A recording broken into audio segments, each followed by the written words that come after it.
buổi chia sẻ của chúng ta. Và xin kính chào các anh chị đang đến tham dự buổi học thứ 4 trong chuỗi khóa học phát âm tư duy của Mr. ngày hôm nay ạ. Hello everyone, I would like to thank you for joining us today for the 4 sessions of Mr. My Pro Course. Và em là Thanh Thủy, rất hân hạnh được đồng hành cùng anh chị trong buổi học này với vai trò là người dẫn chương trình. Rất mong được mọi người hỗ trợ ạ. My name is Thanh Thủy and I'm honored to accompany you in this session as the host. I hope I greatly appreciate everyone's support. Và để bắt đầu thì em xin được trân trọng giới thiệu một nhân vật khách mời của chúng ta ngày hôm nay, đó là thầy Trần Trọng Võ, hay các bạn học viên còn biết đến với tên gọi đó là thầy Andrew. Và xin phép được mời thầy giới thiệu bản thân và chúng ta sẽ cùng bắt đầu buổi chia sẻ ngày hôm nay ạ. Yes.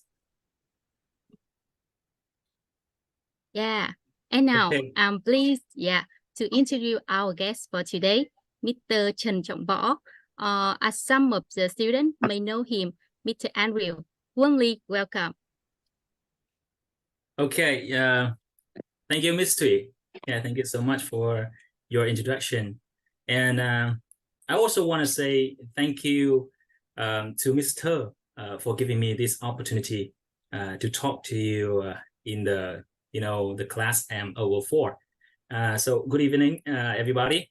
Are you ready for my presentation? If you're ready for my presentation, please type number 1 in the chat box to let me know. Yeah. Yes. Thầy Andrew gửi lời chào đến tất cả mọi người, và nếu như mà mọi người đã sẵn sàng thì chúng ta hãy cùng bấm phím 1 trên box chat để thầy biết ạ.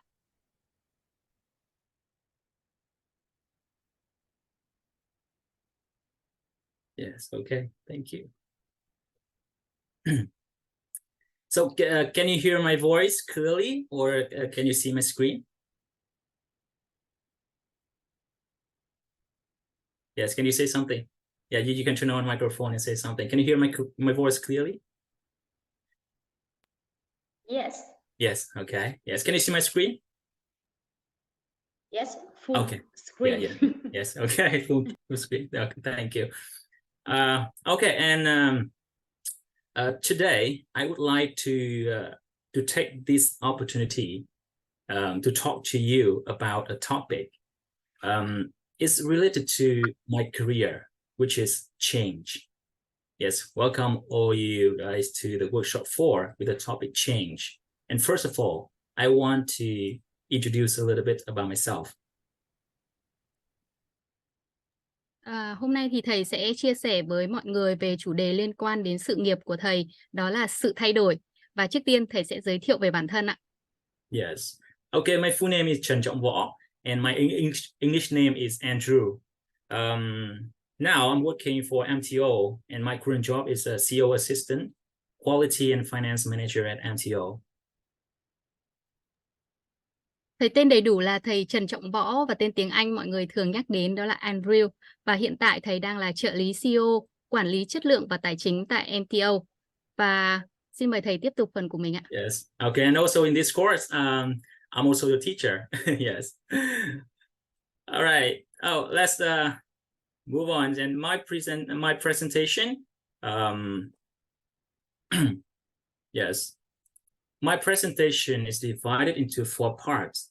I will start with my journey to English, the part number 1. And part number 2, yes, I will go through the main part in my presentation, how to change. Yes, I will focus on 2 things, change your mind and change your habits. And finally, I want to share with you the challenge on my journey. Yes. So my presentation will last about maybe 30 or 35 minutes. If you have any questions, I'm happy to answer them. Dạ vâng ạ. Bài trình bày của thầy thì sẽ gồm 4 phần ạ. Phần đầu tiên thì thầy sẽ nói về hành trình đến với tiếng Anh và trở thành một giáo viên tiếng Anh của thầy như thế nào. Phần thứ hai nói về dám thay đổi. Và phần tiếp theo đó là phần chính của ngày hôm nay, thầy sẽ chia sẻ làm sao để chúng ta thay đổi.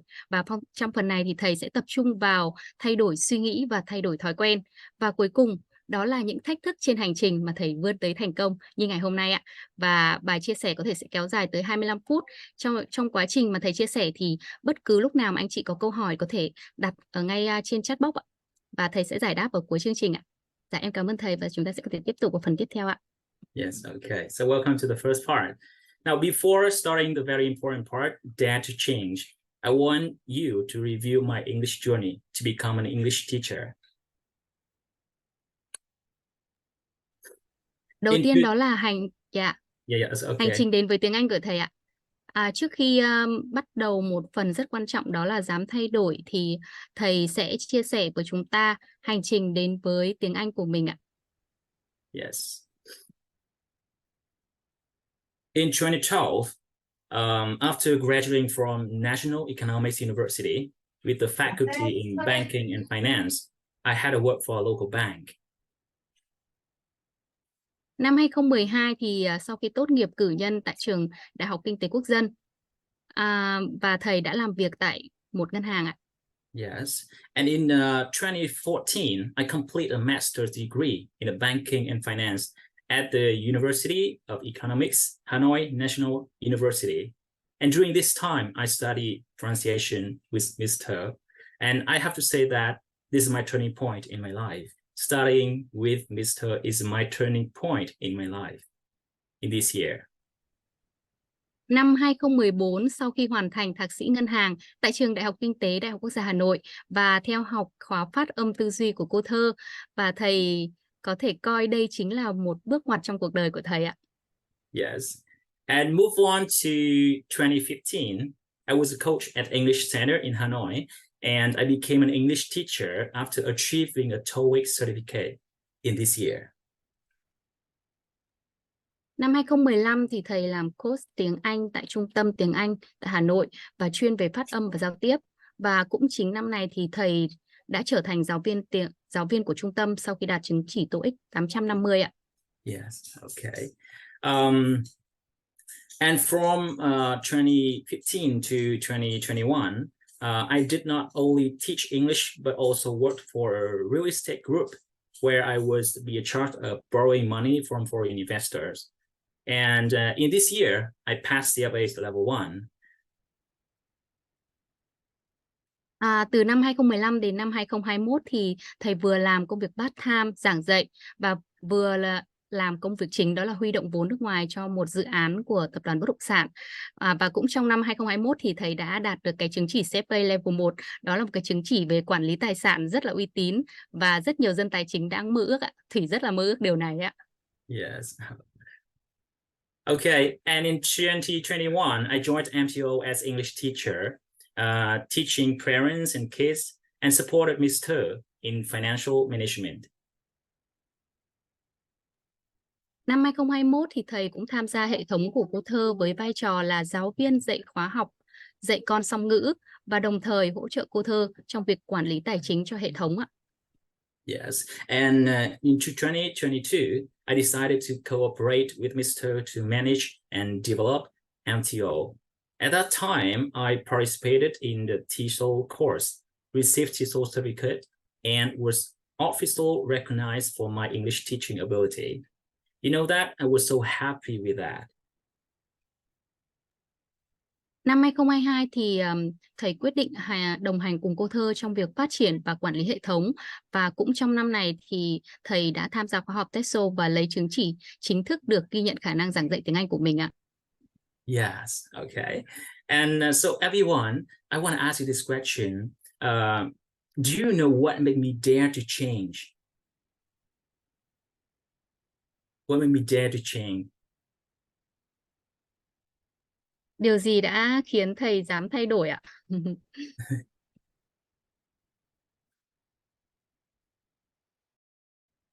Yes. Okay. Let's move on. Next page. I'll share with you what made me dare to change.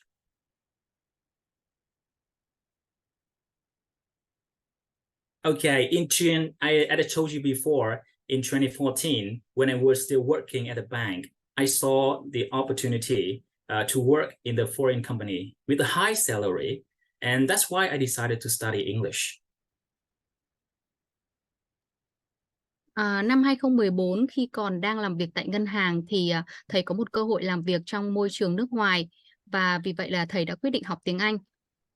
Chính Yes. cái lý do này đã khiến thầy dám đánh đổi ạ. Yes, thank you. And stop right there a little bit. Stop right here a little bit. I want to ask you this question. Have you ever asked yourself this question? If I can speak English well, what will I get? So, yeah, I want to ask you this question. Can you answer this question? Have you ever asked yourself, if I can speak English well, what will I get? Bạn có bao giờ từng hỏi bản thân mình đó là nếu mà bạn giỏi tiếng Anh thì bạn sẽ nhận được gì không ạ? Mọi người cùng trả lời cái câu hỏi của câu trả lời của mình dưới chat box. Dạ. That's right. You Để can thầy write có thể down đọc and được. type in chat box. Have you ever, yes, ask you that question, yes or no? Just yes or no. Yes. Okay. Wow. Yes.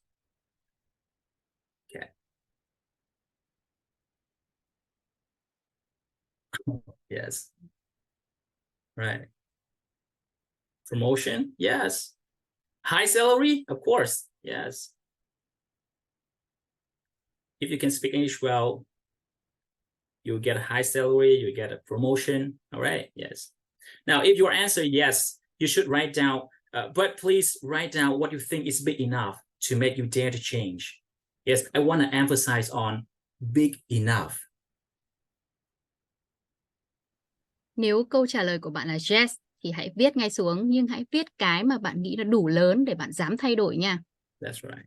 Okay. Remember that? Big enough. Yes. Please write down right now. I want to see your idea in the chat box. All right. Change my job. Just change your job. Yes. If you change your job, you want to get high salary, or you just do the passion because English is your passion. You want to change your job. Promotion and guide my children. Yes, teach English to children. Improve yourself, right? Yes, good income, new opportunity of career. Yes. Yes. You can do that. You can speak English well if you have the target. Teaching my daughter. Okay, good. Is it big enough for you, right? Yes.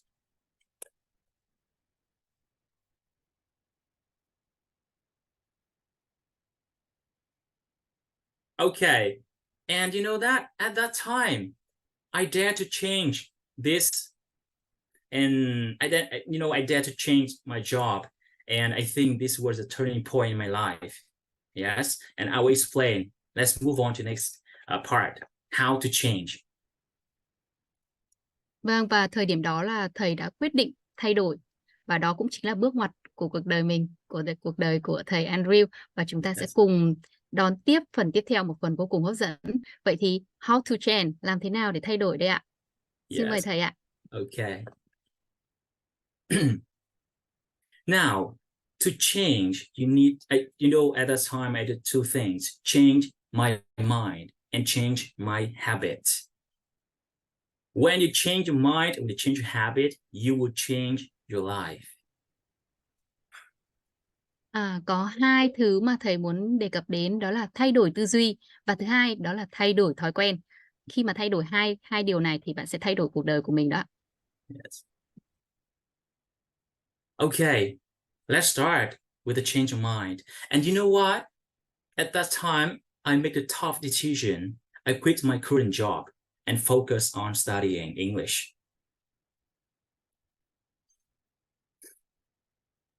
Đầu tiên đó là hãy tạo áp lực cho bản thân và quyết định nghỉ việc ở nhà để tập trung học. Đó là một cái quyết định vô cùng là có thể mọi người nghĩ là điên rồ, đúng không ạ? Mọi người có nghĩ đó là một quyết định điên rồ của thầy không ạ? Yes, that's insane decision. What do you think? I quit my current job and to focus on studying English. I don't know why, because maybe at that time I didn't get married.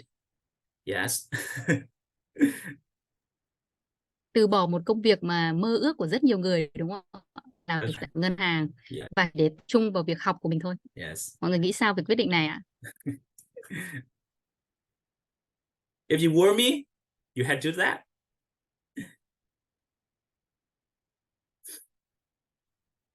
Oh, yes. Dangerous.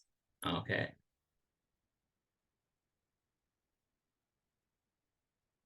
Yes. Insane. I have to say that. Insane.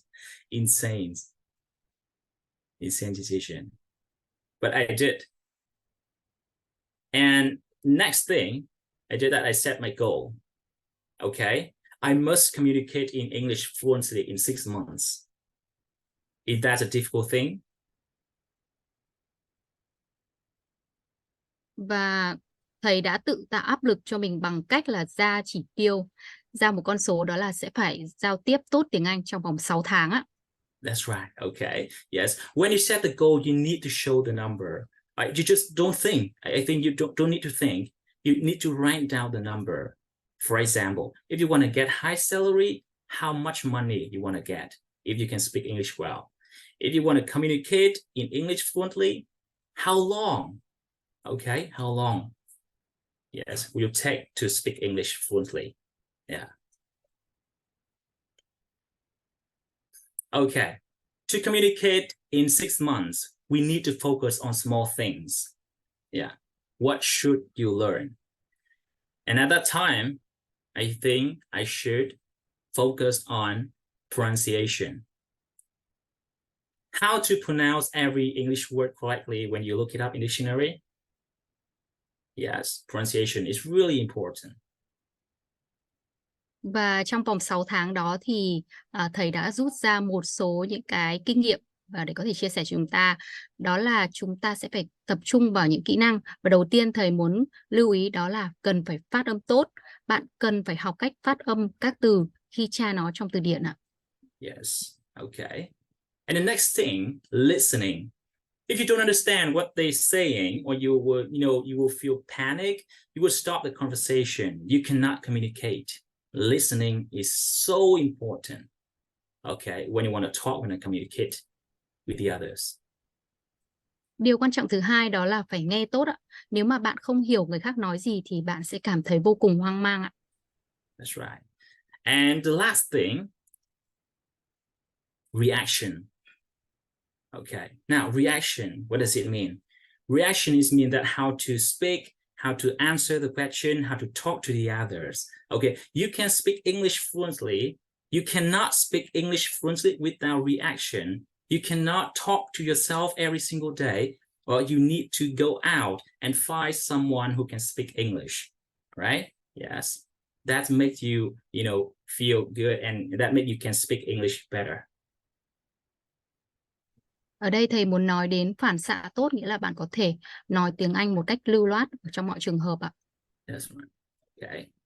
Yes, that's 3 things I focus on. Now, in order to focus on 3 skills, you need to change your habit. How did I do that? Để có thể nói trôi chảy trong vòng 6 tháng thì thầy đã thay đổi một số thói quen và thầy đã làm như thế nào ạ? Thầy có thể chia sẻ kỹ hơn ạ. That's okay. Yes.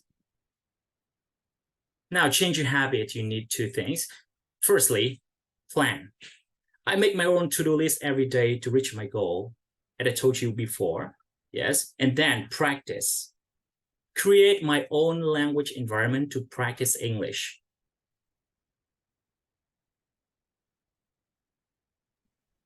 Đầu tiên đó là sẽ lên một cái kế hoạch. Dạ. Và bước tiếp theo đó là thực hành nó liên tục và đều đặn mỗi ngày ạ. That's right. Okay. Yes. Now, let's practice. How to practice English every single day.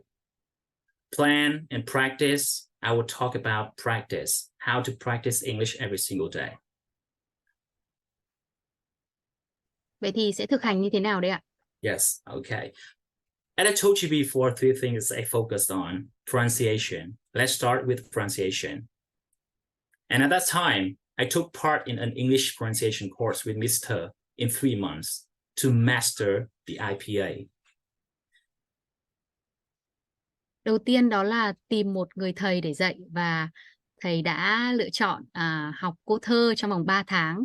Đó là một người mà master về phiên âm IPA đúng không ạ? Mọi người cũng đang trải nghiệm cảm giác đó ạ. Yes, okay. And I use shadowing method to practice pronouncing every English word and sounding like a native speaker. Tiếp theo đó là thầy sẽ luyện tập shadowing để thực hành phát âm mỗi từ và để luyện giọng cho giống như người bản ngữ ạ. That's right. You know that is this method you use every single day, right? And especially in this course.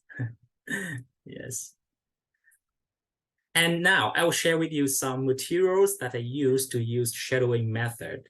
Firstly, VOA Special English. I love this channel. Yes. Secondly, BBC Learning English. Wow. It's so meaningful and it's so full of materials when it helps you improve your English skills. Và đây là một số tài liệu mà thầy đã dùng và cảm thấy rất là thích thú. Mọi người có thể chụp lại để chúng ta có một cái tư liệu và luyện tập theo ạ. Yes, okay. And one keyword, you need to practice every day, okay? Practice every day. That's a keyword to help you improve pronunciation. Yes. Và hãy nhớ là phải luyện tập hàng ngày mọi người nhé. Yes.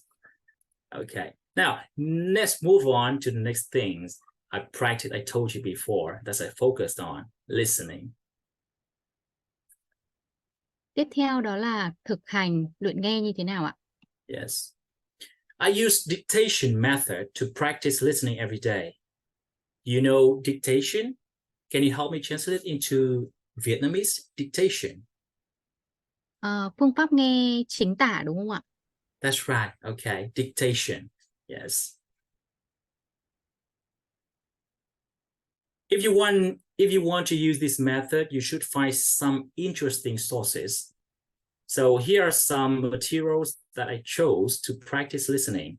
Firstly, listen carefully. Okay. Secondly, VOA Special English. Thirdly, BBC Learning English. And last but not least, some famous people's videos. And one of my favorite famous person is Barack Obama. Yes, I listen to his videos a lot. Và thầy thì thường nghe chủ yếu qua những cái video mà người nổi tiếng, hoặc là nghe qua phim, nghe qua các tài liệu luyện thi TOEIC chẳng hạn. Và thầy đặc biệt thích đó là những cái video chia sẻ của Tổng thống Obama. Và mọi người cũng có thể lưu lại những cái kênh thầy chia sẻ ạ. Yes. Yes, okay, thank you. Yes, I love his voice. I love his powerful. Yes. Okay, and the last thing that I focused on is reaction. Yes. Now, at that time, if you want to communicate with the others who can speak English, you should create your own English environment that I told you before. And at that time, I joined lots of English clubs around some university in Hanoi. Yes. Và để luyện tập cái khả năng phản xạ thì thầy tham gia rất nhiều các câu lạc bộ, và ở đâu có người nước ngoài thì thầy sẽ chủ động giao tiếp để gia tăng cái thực hành phản xạ của mình ạ. Yes, okay. I went to Han Kim like every single day to talk to the foreigners. Yes, and moreover, I create my own English environment by talking to my roommates. Yes, he really wants to practice speaking English. Yes. Và thầy còn nghĩ ra cái cách đó là tự tạo cái môi trường tiếng Anh với những cái người bạn cùng phòng của mình và hạn chế sử dụng tiếng Việt nhiều nhất có thể ạ. That's right. In addition, for me, that was a memorable time in my life when I participate. You can see this picture. Now look at this picture. See that? Yes. So in this picture, yes. Oh, sorry. Let's go. Yes. The picture. Can you see this picture on the left? Yes. You know, at that time, that was a memorable time in my life when I participate a cardiovascular conference as, you know, as a receptionist. Yes, you know, I try to join everything, you know, the place and every event I can speak English. Yes, and this is one of my memorable time in my life. Yes, took part in cardiovascular conference as a receptionist. Và thêm vào đó nữa thì thầy có chia sẻ một cái kỷ niệm vô cùng đáng nhớ, đó là tham dự một cái hội thảo về tim mạch nhưng mà với vai trò là lễ tân ạ. Và ngoài ra thầy cũng tham dự rất nhiều những cái hội thảo tương tự như vậy nữa. Okay, yes. Believe yourself, just keep doing that. Okay. Yes, that's three things I focused on, and I just share with you how to focus on that, some materials and how I did that. And now I'll move on to the next part. Yes, keep going. Yes. Và thầy đã duy trì những cái kỹ năng này của mình như thế nào? Mọi người hãy cùng theo dõi nhé. Yes. Okay, now skills need practicing every day because there's so much knowledge that we cannot learn it at all. So you should find opportunities to improve your English skills every time, everywhere, and every day. Và các kỹ năng thì cần được rèn luyện mỗi ngày vì kiến thức là rất nhiều và chúng ta không thể nào mà học hết được. Và vì vậy, cần tìm cái cơ hội để hoàn thiện kỹ năng tiếng Anh mọi lúc, mọi nơi và mỗi ngày ạ. Yes. To me, I have been teaching English for 8 years, almost 8 years, and now I'm still on the way to teach English to my kids. Và đối với thầy thì thầy đã dạy tiếng Anh được 8 năm và đang trên con đường dạy các con của thầy về cái kỹ năng tiếng Anh này ạ. Yes, okay. To improve my English, my listening skills every day, I usually listen to BBC channel, listen to TED Talk channel, and watch movies. Đối với kỹ năng nghe thì như vừa nãy thầy có chia sẻ là thầy thường nghe BBC, nghe TED Talk và xem phim sử dụng tiếng Anh ạ. Yes, okay. And to practice reaction, you know that I find a place and then I work in the English environment. You know, that's because I'm working for MPO. Yes, I use English every single day. And besides, I joined English clubs around my living place. There are a lot of clubs in Echo Park. I live in Echo Park, and sometimes I join English clubs to talk to the foreigners. And one more important thing that I talk to myself every day, ask myself every questions and answer them. Yes. And last but not least, and last but not least, I make my English videos with my kids to share with you, that the English every day. Yes. Vâng ạ, và thầy có chia sẻ cái việc cải thiện kỹ năng speaking mà thầy đang áp dụng, đó là làm việc trong môi trường tiếng Anh, tham gia rất nhiều các câu lạc bộ, nói chuyện với bản thân và tự đặt cho mình rất nhiều các câu hỏi và trả lời bằng tiếng Anh. Và có một điều đặc biệt đó là làm các video bằng tiếng Anh với cả những bạn nhỏ nhà mình, đúng không ạ? Yes, okay. Yeah. Yes, that's exactly what I do every day to change, my English skills. Yes.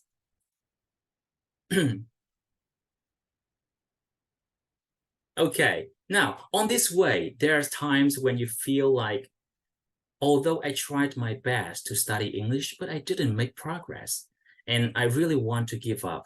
Have you ever thought about that before? Although, you tried your best to study English, but you didn't make progress, and you really wanted to give up. Have you ever thought about that before?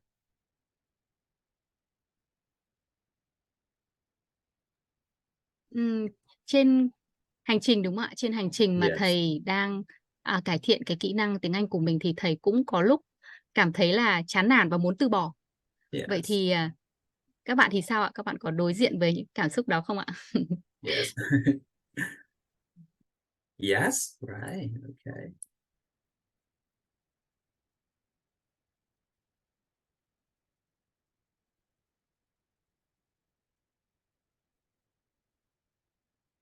Yes, okay. Gorilla, right? Yes. So what did you do if you faced that disappointment? Vậy thì chúng ta nên làm gì đấy ạ? Yes. Please tell me your idea. If you face that disappointment, what should you do? Hãy cho thầy biết một vài một vài cái cách mà bạn đã chống lại cái suy nghĩ từ bỏ của mình trong quá trình bạn học tiếng Anh ạ. Để cho thầy biết vậy ạ. Yeah, take a rest and restart. Talk to yourself. Yes. Watch movies. Yeah. Okay. Think about the talk. Yeah. Think about the goal. Yes. Okay. Should look for take a rest. That's right. Yes. Okay. Okay. Thank you very much. Yeah, for the point. And so if you that, if you face that emotion, it's my experience. Yes. I think you need to find people who think positively. Yes. And interact more to them. They will help motivate you. For example, you can talk to Mr. You can talk to me, and you talk to the others. Yes. Who thinks positively. They will help you, motivate you. They will give you some advice, yeah, to help you, get back to the track, yes, and keep going. Okay? Yes. Đi bằng gì? Vậy thì khi mà đối mặt với cảm xúc đấy thì với kinh nghiệm của thầy thì thầy sẽ tìm những người mà có suy nghĩ tích cực và tương tác thật nhiều với họ. Ví dụ như nếu mà là bạn thì bạn có thể trò chuyện nhiều hơn với cô Thơ, với thầy Andrew để lấy lại năng lượng và chúng ta sẽ lại bắt đầu hành trình học tiếng Anh của mình ạ. Yes, okay. And one more thing, stick to your goal, right? Yes, stick to your goal. Và có một cái điều nhắn nhủ của thầy, đó là hãy bám sát mục tiêu mà bạn đã đề ra ngay từ đầu ạ. That's right. Okay. Yes. So change your mind, change your habit, and stick to the goal to get what you want. Thay đổi suy nghĩ, thay đổi thói quen và bám sát mục tiêu, đó chính là điều mà bạn có thể đạt được mọi điều mà bạn muốn ạ. Yes. So believe in me. I can do it. You can do it too. Believe in yourself. Okay. And make your own decision. You can do it. Dạ vâng ạ. Thầy nói là hãy tin thầy, bởi vì là thầy đã làm được thì tất cả chúng ta đều sẽ làm được ạ. Vâng, xin cảm ơn phần chia sẻ vô cùng gần gũi và nhiều giá trị của thầy. Thầy Andrew, thầy có muốn chia sẻ? Dạ vâng ạ. Em thấy dạ vâng ạ. Và cái phần chia sẻ của thầy Andrew cũng đã hết những cái kinh nghiệm bao nhiêu năm của thầy đã đúc rút và chia sẻ cho tất cả chúng ta. Và cảm ơn thầy. Và có thể thấy rằng là trong hành trình học tiếng Anh của thầy thì cũng có những vất vả và khó khăn y như chúng ta và y như em Thanh Thủy hiện tại cũng đang gặp phải y như vậy ạ. Và em nghĩ rằng là chúng ta cũng cần có thời gian để bước từng bước một, cải thiện từng chút một để có những cái kết quả tốt hơn trong tương lai. Và những cái thành tựu cũng như là thành công của thầy đang đạt được thì sẽ là động lực để cho bọn em có thể là cố gắng nhìn vào đó, nỗ lực và rèn luyện hơn mỗi ngày ạ. Vâng ạ. Thank you for the valuable sharing, Mr. Andrew. It's clear that your English learning journey was also wide, challenging and difficult, just like ours at the moment, taking it step by step. Yeah. And now your achievement as motivation for us to believe even more in our daily efforts. Yeah, thank you so much. Và một lần nữa thì em xin được cảm ơn thầy Andrew và cô Thơ đã cho em có được một cái cơ hội kết nối trong buổi học ngày hôm nay, và hy vọng rằng là mục tiêu của em là 1 năm sau thay vì là của thầy, đúng không ạ, có một cái công việc tốt, lương thật là cao, thì đối với em sẽ là một MC song ngữ và có thể dịch live cho thầy trong lớp học ạ. Dạ. Okay, yes. Và xin cảm ơn thầy rất nhiều ạ. Yes. Once again, thank you very much, Mr. Andrew and Mr. for giving me the opportunity to connect in this class. And hopefully next year, I will meet you again in a more challenging role, perhaps as a bilingual live interpreter.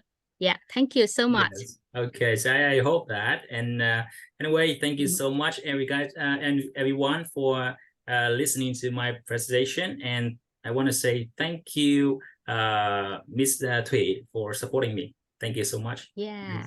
Yeah. Thank you so much.